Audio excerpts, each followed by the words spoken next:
Hello friends, स्वागत है आप सभी का अपने YouTube channel Cracked Exams by Sushant पर। इस वीडियो में हम एवरेज का पार्ट 4 देखेंगे। आपने अगर मेरे बेसिक वीडियोस नहीं देखे हैं एवरेज के तो प्लीज़ उनको देख लीजिए ताकि आपको ये क्वेश्चन समझ में आएंगे। इस वीडियो में हम क्वेश्चन ही सॉल्व करेंगे एवरेज चैप्टर के और कुछ नए कॉन्सेप्ट्स भी सीखेंगे। चलिए वीडियो शुरू करते हैं। देखिए, the average age of 20 students is 18 years. A teacher joins the group and the average age becomes 19 years. Find the teacher's age. Simple है। बेसिकली हमें पता है एवरेज का आपको एक फॉर्मूला ध्यान रखना है। एवरेज क्या होता है? Sum of observations divided by number of observations. तो 20 स्टूडेंट्स की एवरेज एज दे रखी है 18 ईयर्स। तो मान लीजिए इनकी जो सम ऑफ एजेस होगी, मैंने यहाँ पे S20 लिख लिया, जो डिनोट कर रहा है sum of all the ages of 20 students divided by number of students कितने हैं? 20 इज इक्वल्स टू एवरेज कितना है? 18। अब टीचर ने ज्वाइन किया है ग्रुप को और एवरेज एज जो है वो 19 ईयर्स हो गई है। अब एक बात बताइए, S20 तो ऐसे ही रहने दिया, टीचर की एज को मैंने Y ले लिया, तो अब सम क्या हो जाएगा? Sum of ages of all 20 students plus Y जो टीचर की एज है, और 20 तो यहाँ नंबर ऑफ स्टूडेंट्स थे प्लस जो टीचर एक और आ गया तो 21। नंबर ऑफ ऑब्जर्वेशंस कहें हम या फिर नंबर ऑफ टर्म्स कहें वो 21 हो गई। स्टूडेंट्स 20 हो गए और टीचर को मिला के 21। अब एवरेज एज कितनी है? 19 ईयर्स। हमें सिंपली टीचर की एज निकालनी है। यहाँ क्रॉस मल्टीप्लाई कर दीजिए और इसमें से इसको सब्ट्रैक्ट कर दीजिए। तो देखिए S20 से S20 कैंसिल होगा, आप डायरेक्ट कर सकते हैं। Y की वैल्यू कितनी आएगी? 21 इंटू 19 माइनस 18 इंटू 20। तो इसको हम सॉल्व करें, ये कितना आएगा? 21 मल्टीप्लाई 19। आपको मल्टीप्लाई करने की ज़रूरत नहीं है, आप यहाँ लिखिए 20 plus 1 20 minus 1 minus 18 to the 360। तो 20 या 400 माइनस 1, ये A² माइनस B² का फॉर्मूला है। तो 400 माइनस 1 399 माइनस 360, आंसर आ गया हमारा 39। ये हमारा करेक्ट आंसर हो गया। यानी टीचर की एज है 39, जिसको अगर हम 20 स्टूडेंट्स की एज में ऐड करें तो हमारा एवरेज 19 हो जाता है। Second question, the average of 5 consecutive even numbers is 28, find the largest number. अब देखिए 5 कॉन्जिक्यूटिव इवन नंबर्स, मैंने बताया था आपको सिंपल इनको एज्यूम करना है। x plus 2, x plus 4, x plus 6, x plus 8, और फर्स्ट और लास्ट का एवरेज निकाल दीजिए।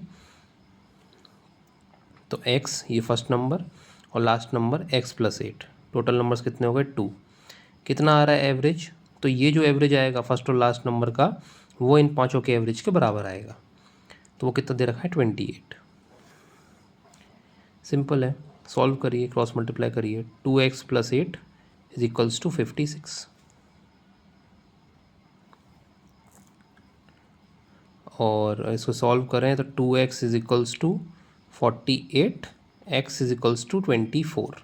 x की वैल्यू 24 आ गई, हमें लार्जेस्ट नंबर निकालना है। तो लार्जेस्ट नंबर कितना है? x प्लस 8, तो 24 प्लस 8 इज इक्वल्स टू 32। ये हमारा लार्जेस्ट नंबर हो गया। ऐसे करके इसको हम डायरेक्ट निकाल सकते हैं। या आपको मैं एक ट्रिक और बताता हूँ इसमें। देखिए एवरेज दे रखा है 5 कॉन्जिक्यूटिव इवन नंबर्स का 28, फाइंड द लार्जेस्ट नंबर। तो हमें पता है कि ये एवरेज है। एवरेज क्या होता है? मीडियन वैल्यू, बीच की वैल्यू। तो अब देखिए अगर 5 नंबर दे रखे हैं इवन, तो उसमें जो बीच का नंबर होगा वो मीडियन नंबर होगा, तो वो 28 दे रखा है। इसका मतलब x प्लस 4 की वैल्यू 28 दे रखी है, क्योंकि अगर ये 5 नंबर हैं तो इसमें जो मीडियन वैल्यू है वो x प्लस 4 है, इसकी वैल्यू 28 है। अगला नेक्स्ट टर्म क्या होगा? 30 होगा, इसके अगला 32 होगा, इसके पहले 26 होगा, इसके पहले 24 होगा। देखिए हमारा x 24 निकल के आया था, हमारा लार्जेस्ट नंबर 32 निकल के आया था, पर हमने इसे डायरेक्ट ही निकाल लिया। कैसे? मान के, एज्यूम करके कि अगर एवरेज 5 कॉन्जिक्यूटिव इवन नंबर्स का 28 दे रखा है, इसका मतलब इसकी मीडियन वैल्यू, एवरेज क्या होता है? मीडियन होता है जो निकलता है। तो जो इसकी मीडियन वैल्यू आई, जो इसकी क्या कहते हैं एवरेज वैल्यू आई है, क्योंकि इन पाँचों का सम करके हम 5 से डिवाइड दे रहे हैं, तो एक तरह से हमारी बीच की वैल्यू निकल रही है जो कि x+4 है, वो 28 है। और अगर हमें लार्जेस्ट नंबर निकालना है तो वो 30 और 32 हमारा आंसर हो जाएगा। चलिए थर्ड क्वेश्चन देखते हैं। The average salary of 12 employees is 25,000। ठीक है, एवरेज सैलरी इसका मतलब sum of salary of 12 students, S12 लिख लिया मैंने। 12 एम्प्लॉयज़ हैं, 25,000। If the managers salary is included, ये सेम पहले क्वेश्चन जैसा है, जैसे हमने टीचर की एज ऐड की थी, इसमें मैनेजर की सैलरी इंक्लूड हो रही है। तो S12 में मैंने मैनेजर की सैलरी को Y ले लिया। टोटल नंबर ऑफ पर्सन कितने हो गए? अब 13 हो गए, क्योंकि 12 तो नंबर ऑफ एम्प्लॉयज़ थे और 1 जो है एक जो है वो मैनेजर है। ये 28,000। इसमें से इसको माइनस कर देंगे क्रॉस मल्टीप्लाई करके, तो y की वैल्यू कितनी आएगी? 28,000 मल्टीप्लाई 13 माइनस 25,000 मल्टीप्लाई 12। तो y की वैल्यू कितनी आएगी? देखिए इसको सॉल्व करिए, 25 इंटू 12 करिए 250, और 25 इंटू 2 तो 300 आएगा। 300 1 2 3। इसको सॉल्व करिए, 28 और 13 का डायरेक्ट मल्टीप्लाई कर लीजिए साइड में, तो 280 84 364, तो 364 1 2 3। y की वैल्यू कितनी आ गई? 64,000। इसका मतलब मैनेजर की सैलरी 64,000 है, जो हमारी कैलकुलेट हो गई। ये सेम फर्स्ट क्वेश्चन जैसा ही था। अब हम अपना नेक्स्ट क्वेश्चन देखते हैं। The average of 11 numbers is 50, the average of first 6 numbers is 48 and that of last 6 numbers is 52, find the middle number. अब मुझे एक बात बताइए, आप मान लीजिए मैंने 11 नंबर लिखे, 11 नंबर में लिख ही लेते हैं 1 2 3 4 5 6 7 8 9 10 11। हमें नहीं पता है 11 नंबर कौन से हैं, पर इनका एवरेज जो है वो 50 आ रहा है, और एवरेज जो है फर्स्ट 6 नंबर्स का 48 आ रहा है, यानी पहले 6 नंबर इनका 48 आ रहा है, and that of last 6 numbers is 52। और जो आखिरी के 6 नंबर कौन से होंगे? 1 2 3 4 5 6। तो मुझे एक बात बताइए, 1 2 3 4 5 तो एक बार आ रहा है, 7 8 9 10 11 भी एक बार आ रहा है, पर 6 जो है वो 2 बार आ रहा है।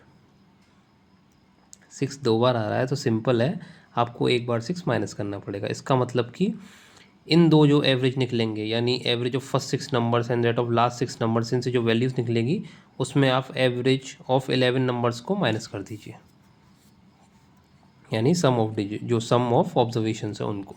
देखिए 11 numbers, S11 is equals to, इसको पीछे लिख लेते हैं, S11 divided by 11 numbers is equals to 50। अब देखिए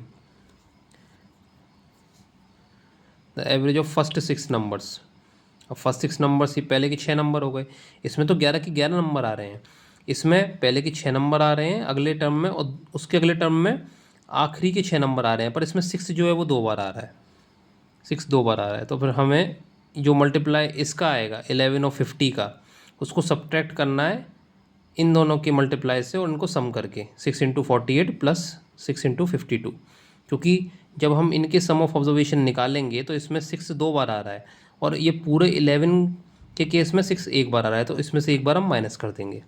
यहाँ मैं लिख लूँ S6 अपॉन में 6 इज इक्वल्स टू 48। उसके बाद S6 ये फर्स्ट वाला 1 2 3 4 5 6, और ये लास्ट से जो 6 टर्म्स हैं, 6 इज इक्वल्स टू 52। चलिए हम इसको पीछे सॉल्व करते हैं। देखिए तो S6 फर्स्ट वाला, यानी जो शुरू से है, अपॉन में 6 इज इक्वल्स टू 48, तो ये कितना आ जाएगा? 6 8 48, कैरी 4 6 4 24 288। ऐसे ही S6 जो लास्ट से है divided by 6 is equals to 52, 6 2 12, 6 5 30, 312। बाकी S11 अपॉन 11 जो 11 टर्म्स का सम है वो कितना दे रखा था? उसका एवरेज था 50।